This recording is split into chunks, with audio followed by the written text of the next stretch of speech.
Bom dia, são 8 horas e 15 minutos, quinta-feira, 2 de maio. Esta é a TV Senado. Eu sou André Ricardo e você assiste agora ao Senado em Dia. Senado instala Comitê de Governança Corporativa e Gestão Estratégica. Atualização da CLT provoca debate entre juízes e trabalhadores. Senadores voltam a discutir a redução da maioridade penal. Exposição fotográfica resgata a obra do arquiteto Oscar Niemeyer.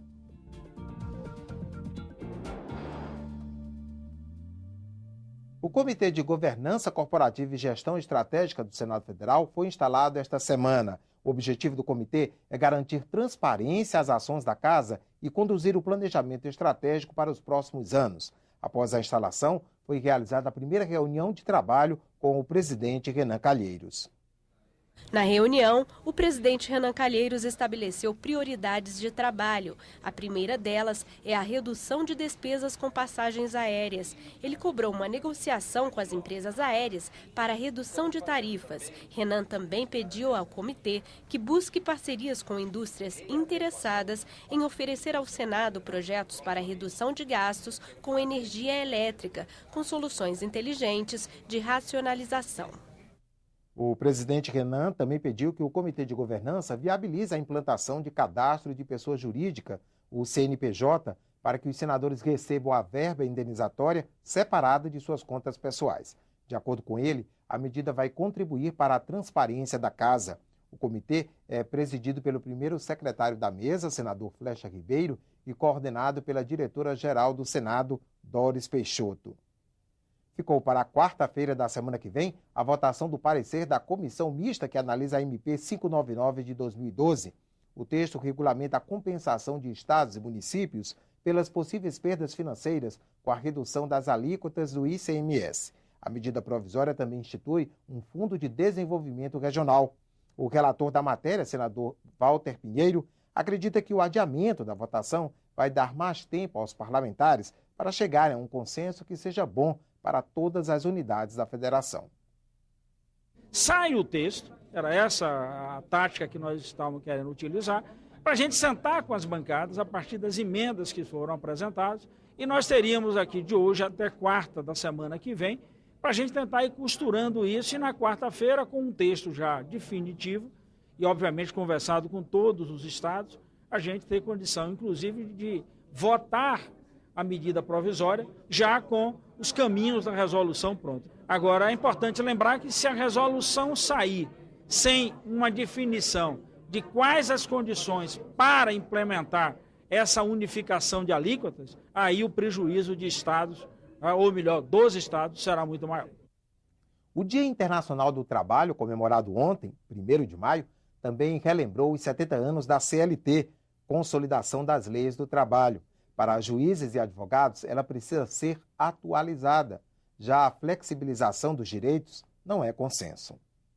Entre os trabalhadores, as reclamações são antigas. Acho que o salário devia ser um pouquinho melhor para a gente comemorar mais um pouco com a família.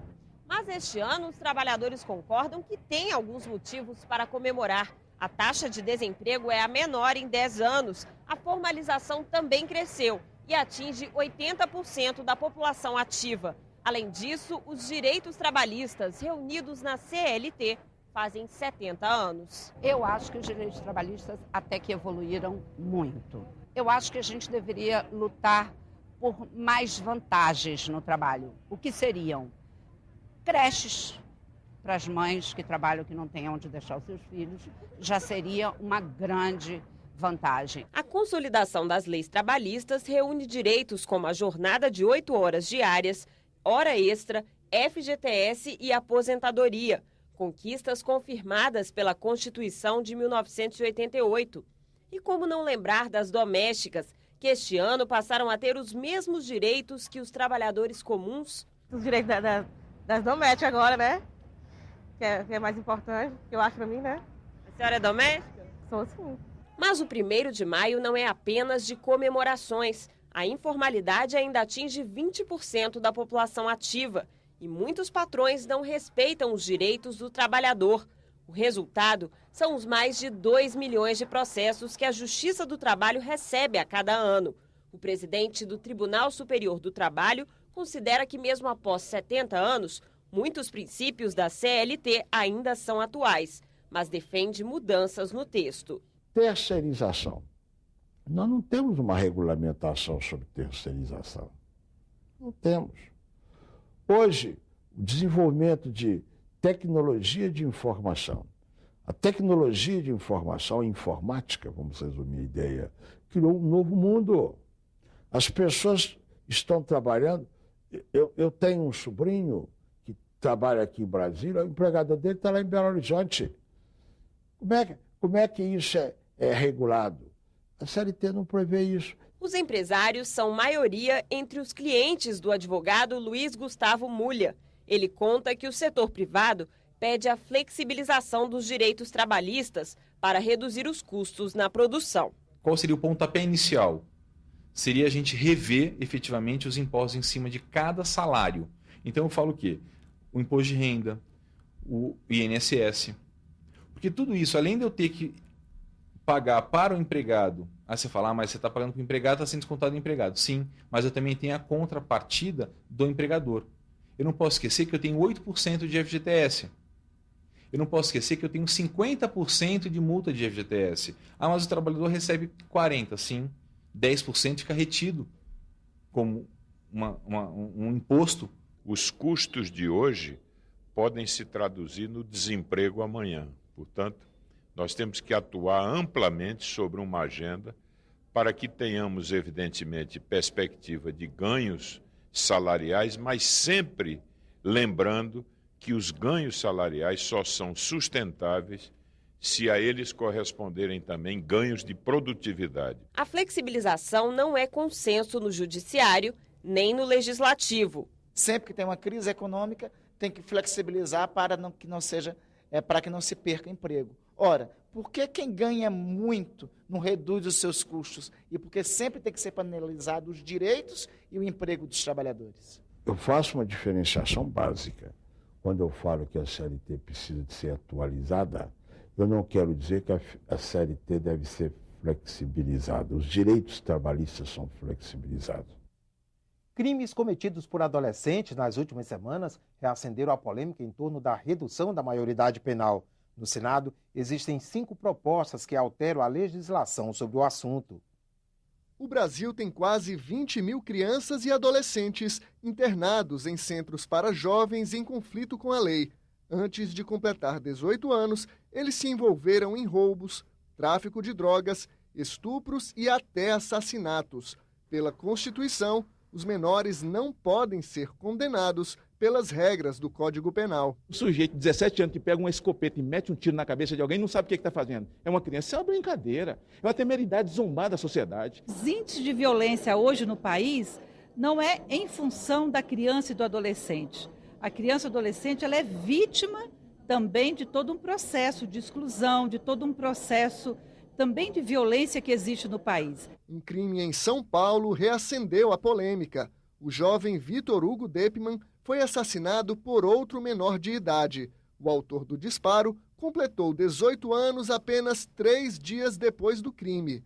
Pelo Código Penal, um adulto condenado por homicídio pode pegar até 30 anos de prisão.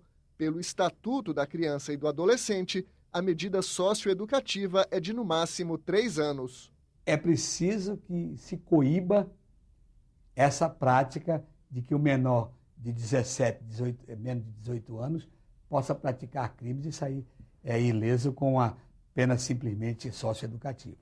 Ou se faz uma redução da maioridade para 14, 16 anos, ou então se aumenta a pena de 3 anos para a pena normalmente condicionada na tipificação penal. O que a sociedade quer com a redução da idade penal? Ela quer uma vingança ou ela quer uma mudança significativa na vida do adolescente? O Senado analisa 5 propostas de emenda à Constituição que reduzem a maioridade. A mais adiantada está pronta para ir ao plenário. Ela permite a condenação penal a partir dos 16 anos. A mais severa é do senador Magno Malta. Adolescentes de 13 anos responderiam como adultos nos casos de crime hediondo. O crime não trata com faixa etária. A minha proposta é a seguinte: todo ser humano que cometer crime com natureza hedionda no país, perca-se a menoridade, seja colocado na maioridade para pagar as penas da lei. Ponto. Criança é criança, adolescente é adolescente, adulto é adulto. A diferença básica é que um é tratado como adulto, numa prisão como adulta, o outro num centro de atenção para menores.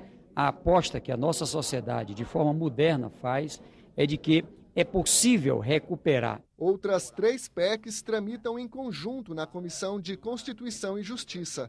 Uma delas prevê que jovens de 15 anos podem ser punidos pelos crimes de roubo seguido de morte e homicídio doloso, quando há intenção de matar.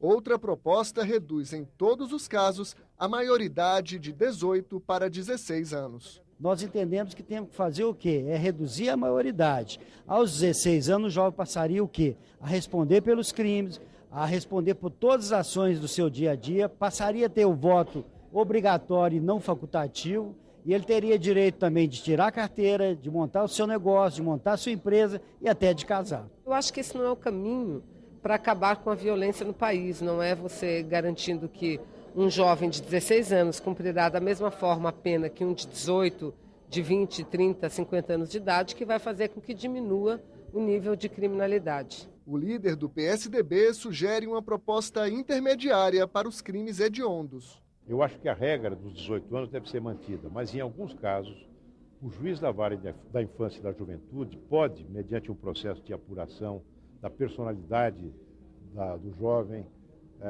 dos seus antecedentes, sabe, se ele praticou crimes hediondos, crimes com uso de violência.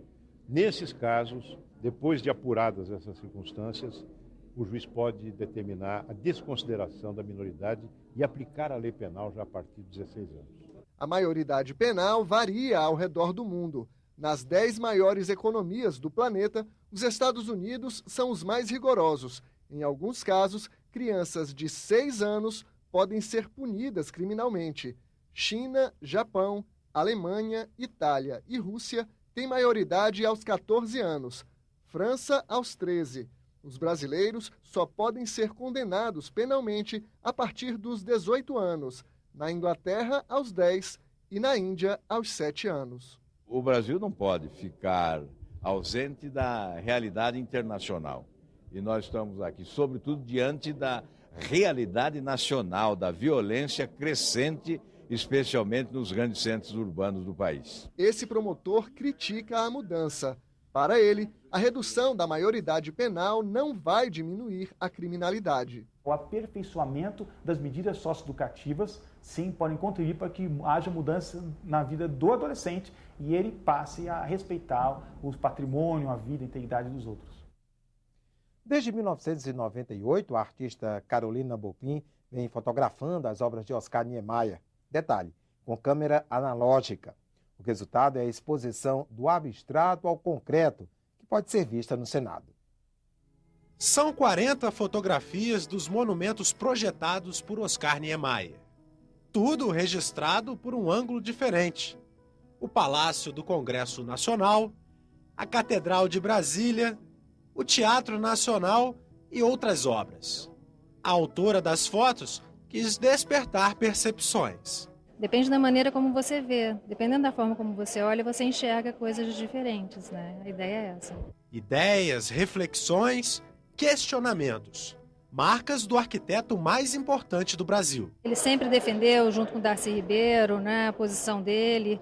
Ele nunca mudou os princípios dele como homem, né, que acredita numa melhora da vida, da sociedade, das pessoas.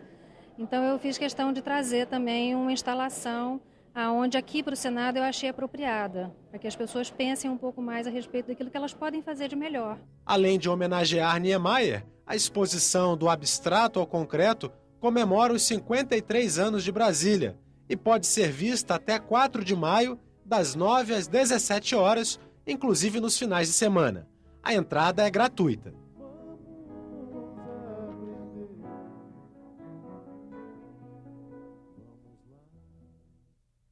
A exposição de fotografias do abstrato ao concreto está montada no Senado Galeria e no espaço Ivandro Cunha Lima e vai até este sábado. O Senado em Dia termina aqui. No decorrer da manhã, você acompanha outras informações nos boletins do Senado Agora. Enquanto isso, continue assistindo a nossa programação.